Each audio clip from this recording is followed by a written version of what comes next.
Greetings, salutations, live long and prosper. Welcome to Monkey Business, the weekly podcast from the Flower City Comic-Con, reaching out to you from the studios at WFC3 to talk about all sorts of good stuff, fun stuff, and world news for anything geek. Nerd world news, that's what I wanted to say. And today, as you can tell by part of the greeting, we're going to do a little discussion about Star Trek. That what a cultural phenomenon that has shaped the world over the past, 50 years now. 50 years. 50 years and going strong. In the studio with me, as always, Tanya. Say hello, Tanya. Hello, Tanya. Yay, she's so good at this. Local radio icon, Billy Dettori. Hello. I love saying that. It's fun. Yeah, and the lie. You keep looking at me like, why is he saying it again? But hey, anyway. Also with me in the studio, my buddy Brian Burke. What's going on? And our fearless leader, Daniel Carmen. Hello. On air with us through the wonders of phones are Deanna Schulmerich. Hello. And the ever-present and optimistic Sybil Corbin. Hi. You were cueing me to something, weren't you? All the S's. Oh, we got to do it right, Sybil. You ready? I'm going to rewind this real quick. The ever-present and what did I say? Optimistic and ebullient Sybil. She's like, what do I do? Okay, I'm going to keep going. Anyway, 50 years. We're not going to be able to talk about all 50 in a half an hour today, but let's touch on a lot of the basics. Star Trek is one of those things that everybody can relate to, whether you love it, you hate it, but you can't ignore it. It just exists. It's one of those 13 films now, 13 of them, and that includes the recent trilogy of them from J.J. Abrams. Mm-hmm. Which, again, love it or hate it, they're out there. And I still haven't seen the most recent one. You haven't seen Beyond yet? And I want to. I just didn't get good. there. And it was okay, good. I'm done. I'm done for today. I've got to for go. the day? I got to see it, but yeah, I definitely. just haven't yet. How many TV series? 5 with a 6th on the way? I don't know. You've got the original series. You got Next Generation, Deep Space Nine, Voyager, Enterprise. So there's the 5. And now on the horizon Titan. coming out, you Discovery. forgot one. What did Animated. Oh, the animated. Wow. Animated. Yeah, the animated in the 1970s. They came 70s. I remember that. They came I out was with, too young. It was, one series or 2? 2 seasons? No, Two maybe se- 1 season, but they reran it a second season. Okay. I've got it on DVD, and I love it. And it was the original I might have cast to borrow it. providing the Original voices. cast, yep. So it was kind of like technically a 4th season of the original For series. some reason, in some ways. Chekhov was the only one they couldn't pay. Walter Koenig. For some reason, he was the only one that they decided not to pay for. they ran out after George Yeah. Takei. So 6 current seasons if you include the animated series, and on the horizon, May of next year, will be Star Trek Discovery. What I've heard something about, was it Star Trek Titan? Star Trek Titan is a series of books based on Captain William Riker. You know, the former first officer of the Enterprise D under Captain Jonathan Picard. Frakes. At the end Sorry. of one of the premises of Star Trek Nemesis, the last of the Next Generation crew movies, he gets married to Deanna Troi finally, and he's accepting a promotion to take the captaincy of a ship called the Titan. So it's kind of hinted at in the first part of Nemesis, and then it's talked about a little bit as he's getting ready to leave to become captain of his own ship finally. And they make a couple of nice little nods to it at the end of Nemesis. But yeah, that's the Titan book series is about Captain Riker and his wife, Counselor Troy, and all of the misadventures that he goes on with his ship. So where do you start when you're talking about Star Trek? How do you even begin that kind of a conversation? Well, you start with Captain Kirk battle music. Okay. That's what Yeah, okay. And everybody can do it because, it's all in your head. It's amazing. It's out there. As a matter of fact, I got the biggest laugh on occasion. I've played the MMO Star Trek Online, and they've recently had an expansion over the summer, or Star Trek Yesterday, or the Agents of Yesterday. And your character starts in the original series timeline. And so you got the red shirts, the gold shirts, the blue shirts, and everything is all retro and 1960s Art Deco and everything. And at one point you get into a fight with some aliens, and you hear it. You hear the music in the background, and I stopped. My character actually got killed because I was laughing at the computer so very hard that I forgot to continue fighting. I was like, "Oh my god, they're really doing that? That's awesome!" All right, so we start with the Captain Kirk fight music. Where do we go from there on this topic that's absolutely so monstrous? I don't know. I was flipping through the channels yesterday, just whatever, and I happened to come across one of the Next Generation episodes. It was where Deanna Troi was being married off to a human. I remember that one. Okay, yep. I do remember that one. And that the human family was beamed in, and then they said, well, Luxana Troy's not going to beam in until they left the area. And it's just going, you could see William Riker's face and how I had just said how cheesy it was with him putting his arm up against the wall, and he looked so downtrodden because she was saying that she was getting married, and you could just tell he was dealing with all of his long hidden emotions. Did you just use cheesy and Star Trek in the same sentence? I did. For that particular moment in time. Isn't that a common thing, though? I can't believe you just did that. That's it. For the next two comments that everybody makes, you have to Shatner. I want to start talking about Star Trek, but I don't know where to start. Well, I first started watching in the early 70s. Actually, I'm older than you guys, I think. I'm not sure. Not by much, but you are, yeah. Yeah, I think so. And Star Trek may have been my first really geeky thing I hooked onto. Maybe it was like Super Friends and comic books, but it was close. Because the original Star Trek got canceled in '69, but they almost started rerunning them immediately. Oh, yeah. In syndication. Syndication and Channel was the godsend. Channel 10 for years showed it on Saturday nights at 7 o'clock. Yep, I remember that growing up. And I used to watch it, and I would watch it every week. And from then, I would wind up I wound up with the animated show in '73, and I remember.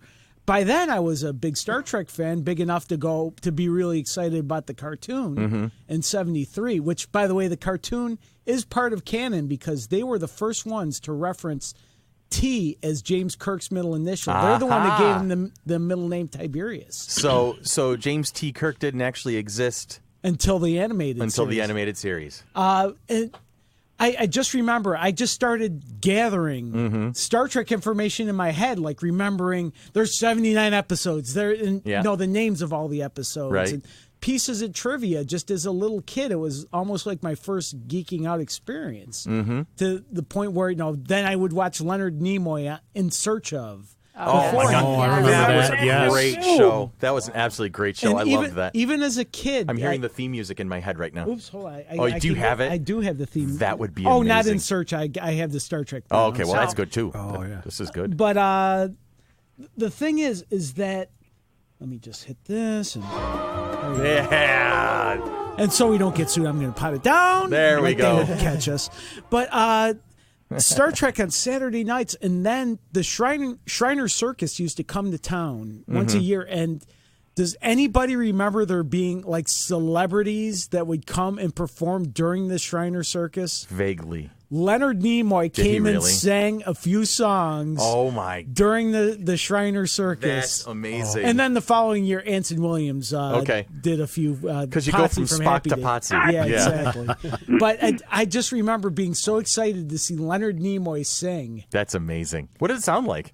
It sounded like Leonard Nimoy singing. Okay. But as a little kid, it probably sounded better than Leonard Nimoy singing. I mean, we're all, especially in the recent, because of his passing and whatnot, all of the archives have come open, and so we've heard his rousing rendition of Bilbo Baggins, the tribute to Bilbo, the bravest little hobbit ever, that and the dancing that went with that music video. And I remember staring at, just a couple months ago we were watching it, and I'm just staring at it going, yeah, so he's not proud of all of his work. Gotcha. Okay.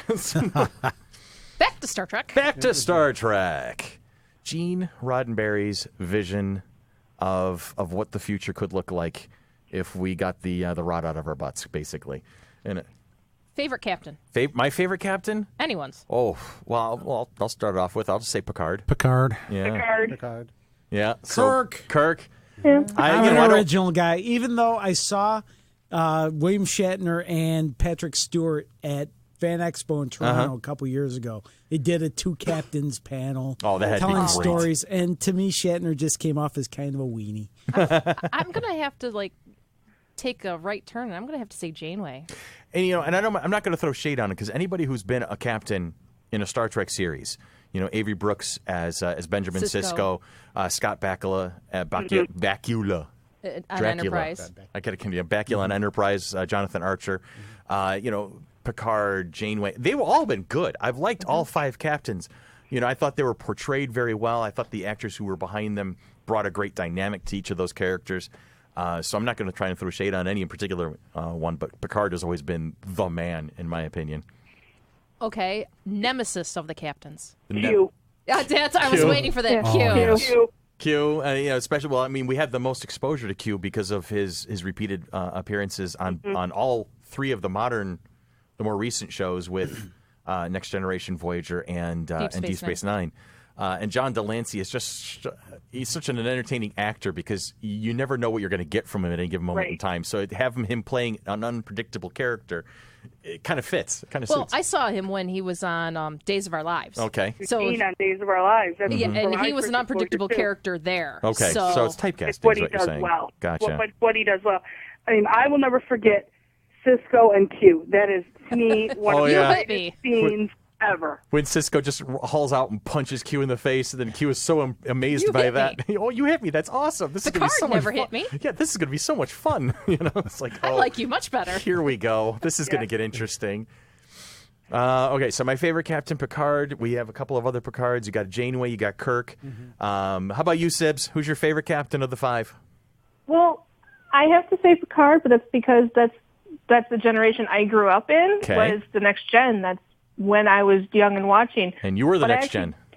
And I actually just started rewatching all Star Trek starting chronologically, so I'm kind of into Archer right now because that's what I'm currently watching. So you're watching Enterprise before original series? Yes. I see how you're doing that. It's clever.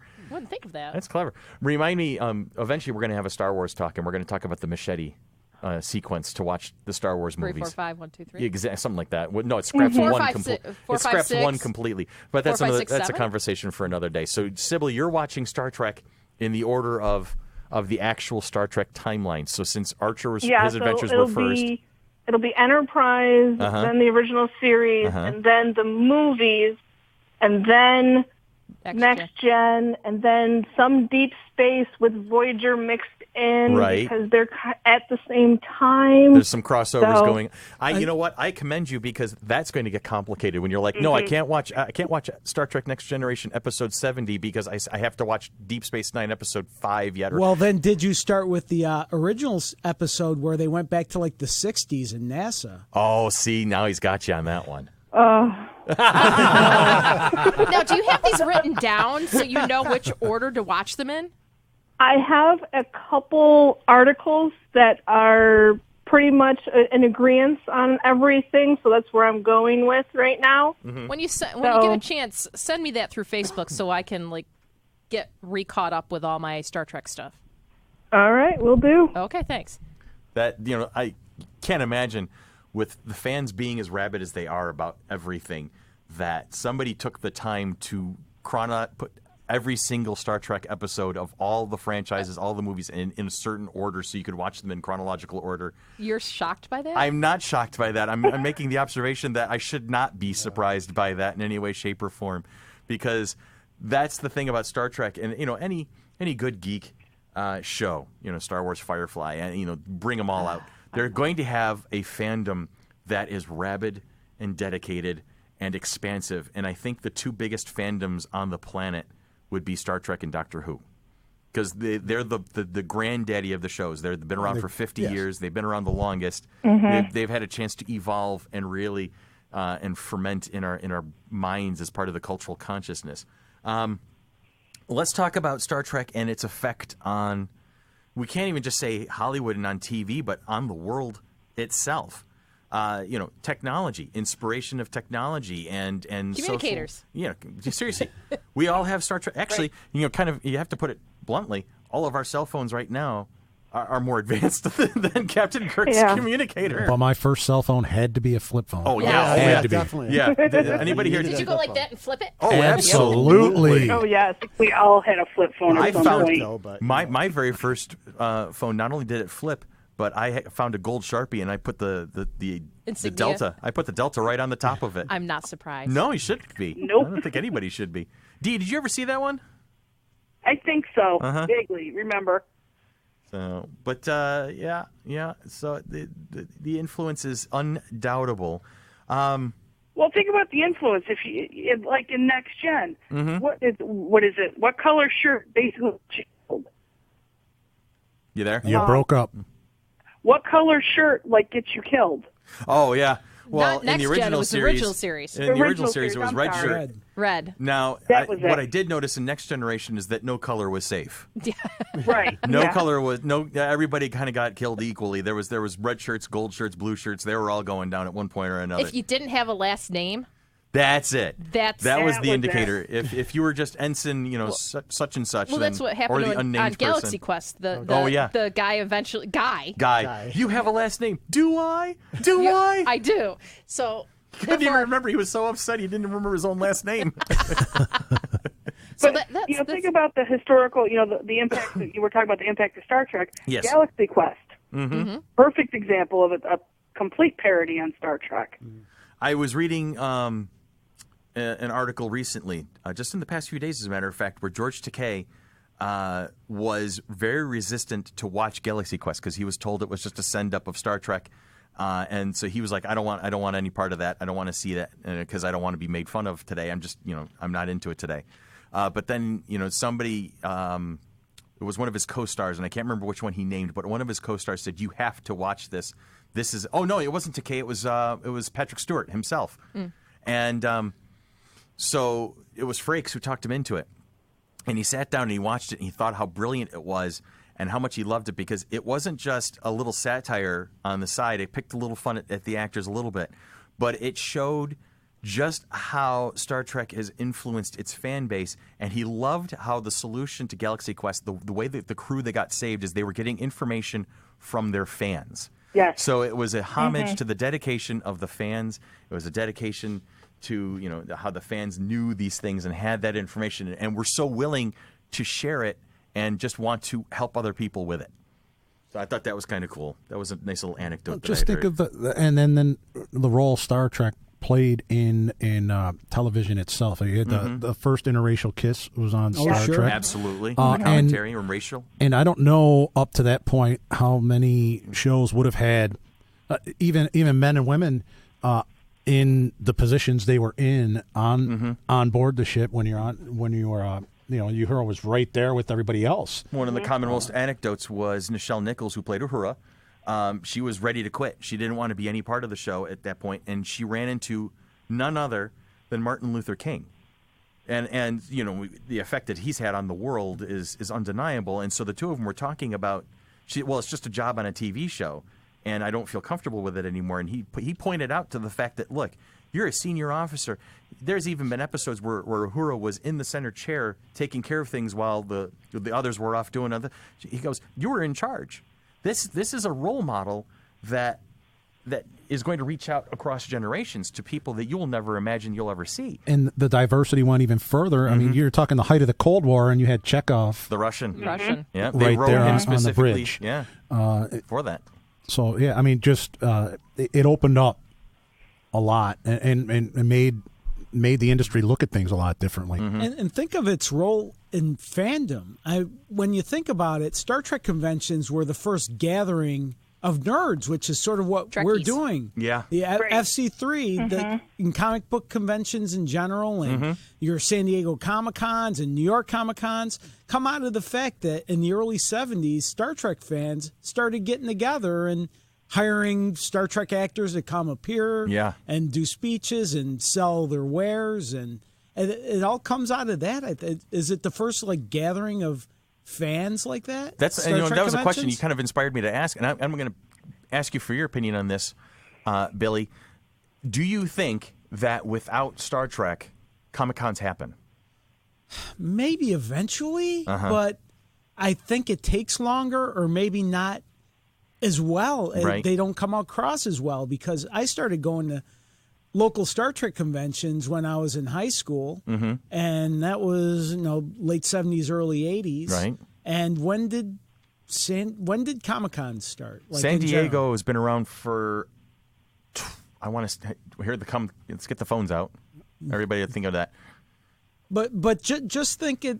I mean, Star Trek conventions have been around way before I ever went to one. Right. Like I want to say early 70s because I remember getting a book from the library about Star Trek fans, and this was in the mid 70s, talking about the first conventions where fans just got to hang out and chat, and maybe George Takei or one of the Majel Barrett were there to hang out with the fans. Now, admittedly, a good modern comic book convention or a Comic-Con pop culture convention, such as FC3 and whatnot. Exactly.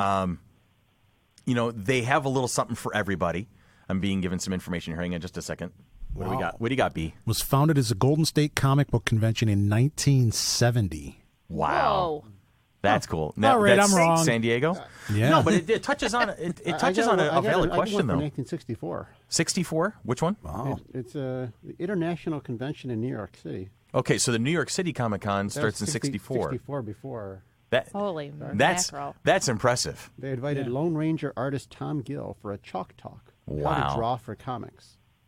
That's But I don't think that the popularity of them would be the same without your Star Trek, your Doctor Who, those big time. They brought it mainstream. They brought it, you don't have to be a nerd to go. If you like the show or you like the stories or what they, Well, I don't promote, you go and, you hang out and you learn. Because it was Saturday Night Live that parodied Star Trek conventions I and not remember comic that. book conventions. I remember that episode. Yeah. Yeah, I remember. I mean, it certainly. I didn't do a lot of Star Trek conventions when I was younger, but I know Chris and I did a number of different Doctor Who conventions when they came to town. Yep. And it was the nerd thing to do. It wasn't mainstream back then. In fact, Star Trek and Doctor Who, I think, were like the same conventions at the former Holiday Inn. Oh yeah, Creation would come in and the Creation Company would come in and do their conventions, and it would focus. Like some of them were Star Trek with Doctor Who's here and comic books are here and vendors are here, and then there would be others that were Doctor Who and we're going to do a little Star Trek and we're going to talk about Star Wars. And, so there's an auction where you can buy like the original script of Indiana Jones. Exactly. And like I was saying, before we kind of tangented here is, in a modern day comic book convention, you're going to have a little bit of something for everybody. You're going to have your references to Sherlock Holmes. You're going to have your references to Firefly, your references to steampunk and all that stuff. And it's all going to blend together. My curiosity, and we did ask this question and we'll keep working on it, is without Star Trek and the influence that it has had on pop culture, where would the whole scene be today? I mean, do you see fans banding together spontaneously out of the blue if Star Trek didn't kind of blaze that path as well? I don't think so. I think it was the original one that sort of inspired the passion to do that. Just my thought. No, that's I great. agree. I think they are the granddaddy of all of this. Yeah. Kind of like you had Elvis and the Beatles. You got Star Trek and Doctor Who. Do you think this, like Star Wars? Do you think Star Wars would have even existed without Star Trek? Oh, I don't think so. I don't think Lucas would have had Lucas would have had the idea, but I don't think the idea for it. Yeah. We would have had more American graffitis than Star Wars. Yeah. Lucas grew up with the Saturday morning serials. He always makes reference to, the Buck Rogers serials and all the, you go to the movie theater and you would see these half-hour black and white episodes of a variety of things. I'm kind of partial to Cheerios. Kind of. Frosted Flakes. Okay, thank you. Actually, I'm with Frosted Flakes. I'm sitting in a room full of Frosted Flakes at the moment. I thought you were going to say Fruit Loops. Oh. I don't like talking about myself too much, but anyway. But think of it though. Without Star Trek, does Star Wars exist? No, absolutely not. Well, and then, I mean, you just brought up a good point, though. There has been science fiction before Star Trek. Buck Rogers, right? I mean, way before Gil Gerard showed up, there was the comic strips and serials and stuff. But does it ever get the traction that they have now? They didn't have the impact that Captain Kirk and Mr. Spock and Dr. McCoy had. Bad special effects and all, but you got to start somewhere. Yeah, you got to start somewhere, exactly. And they were good special effects for the time. Right. Exactly. Yeah. I mean, now we watch it, it's definitely cheesy. We look back at it, we're saturated in CGI. So we look, like I've gotten my kids into Doctor Who, but it's been New Who that they've watched the most. Since 2005, they've watched the rebirth, the redone series. I will sit down and I will watch a classic episode, like a Tom Baker episode or something like that, with my son, and he will sit there for the first 10 minutes and then shake his head, get up, and walk out, because it's just we look back from 2016 and we're like, oh God, yeah, those effects were horrible. But when you're sitting in the middle of it and you're in the 1960s and you see Spock fire that phaser and you're like, wow, how did they do that? That's awesome. Oh my God. Right. The teleporter. Yeah, the transporter. That was really cool. I still think it's a pretty cool Water effect. and glitter. Water and glitter. Yeah. Well, automated doors. They just had 2 people on either side opening the door as you walk forward. Now we have actual doors that do that for you. Yep. Yep. Right. Yeah, and what else? What else has evolved from Star Trek? Medicine, how they approach medicine. Oh, hypo like the sprays. hypo sprays. And Thank you. Okay, like you need a slow vaccine. release of medicine. Oh, here's a patch you can put on your arm. Where'd the inspiration from that come from? Well, I think about an EpiPen. Yeah. I remember that from Star Trek. They would take something and shoot you with whatever, and it was like, oh, you're all healed. It's like, oh wow. Oh, if that could only be true. Like I know. But I think Roddenberry's overall goal, Vision. the vision, the thing that he talked about the most was showing a world where we were able to kind of figure out commonality. We were able to look at the world together. And share our differences and be okay with the fact that we were different, and not say we're all one, but we can be together as one group at the very least. We've got this diversity. We've got the racial diversity. And it was funny, everybody talks about Uhura all the time, but you look at the original Enterprise's sick bay. For most of the second and third season, Dr. McCoy had his right-hand man, the guy he always worked with, was Dr. Mbinga, who talked about in one episode where he came from in Africa. And here's he's an important man. He's looking after the health of the entire crew. And again, from a region of the country that you would not, or a region of the world that you would never have expected somebody like that to be represented on American television. And the dead silence occurs. Yeah. I was thinking. A lot of deep thoughts. Everybody's I have to go back and With start Jack rewatching then. We're getting philosophical. Yeah. It is. Isn't that great? That's the great thing about the original, especially the original one. They brought a lot of that up. And Okay, I just pulled up an article, 12 Star Trek gadgets that now exist. Okay, very cool. Awesome. Okay. Number one? Number one, we have the food replicator. Does that exist? Does that Let's really see. Let me read. Captain Jean-Luc Picard used to say, tea, Earl Grey, hot. Exactly. And it would be replicated instantaneously. Today's 3D printers don't tackle tea, The 3D printers. but there are machines that actually can print food. That's amazing. I didn't read. That's recent. That's got to be recent. What else we got? Universal translator. Okay. Okay, so the UN has that. Tablet computers. Yeah. Yep. Yeah. No kidding. The tricorder. In the TV show, a tricorder is a handheld device. Yeah, we know that part. In 2012, Peter Jansen from McMaster University in Ontario built a working prototype that scans for magnetic fields and other interference, and there are lots of other real-world tricorders, too. The holodeck is number 5. Oh, Really? Virtual reality. Virtual reality. Communicator badge. Bluetooth. Tractor beam, yeah. Natural language queries. In Star Trek Universe, you can talk to a computer. I'll get talking to the computer and it answering back. Oh, Hello, Cortana. computer. Yeah. You've got that on your kitchen counter, quaint. Dan. Alexa. Do they still have sandwiches here? That's great. We are looking for the nuclear vessel.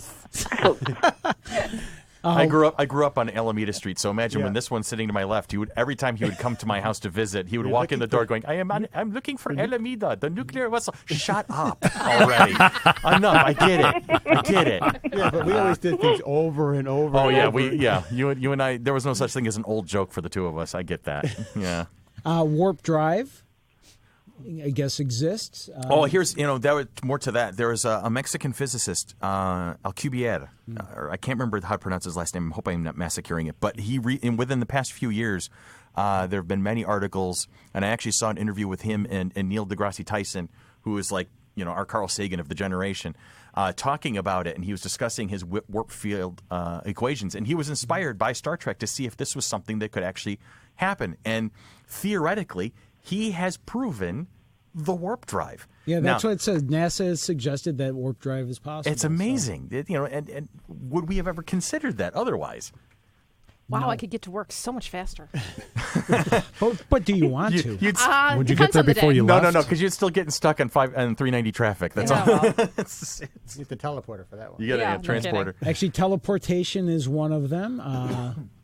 I'm not sure exactly where the teleporter exists, but I guess they're working on it. Could be considered an elevator? They're in labs right now. They're talking about, I think at the very basic, they've managed to shift the same quantum atom from one point to another, and they were able to prove that it was the same atom. Just keep flies out of the lab. Yeah, I was about to make my own Brundle fly joke. Help me! Yeah. Help me! Anyway, phaser and hypospray. Hypospray, which we touched on. Yep. And then phaser, the Navy is working on high energy defense weapons to protect their ships with, and railguns. Like the railguns, yeah. Yeah, that's kind of wild. It's kind of wild. Star Trek has done a lot, or inspired a lot. So inspired my second son's name.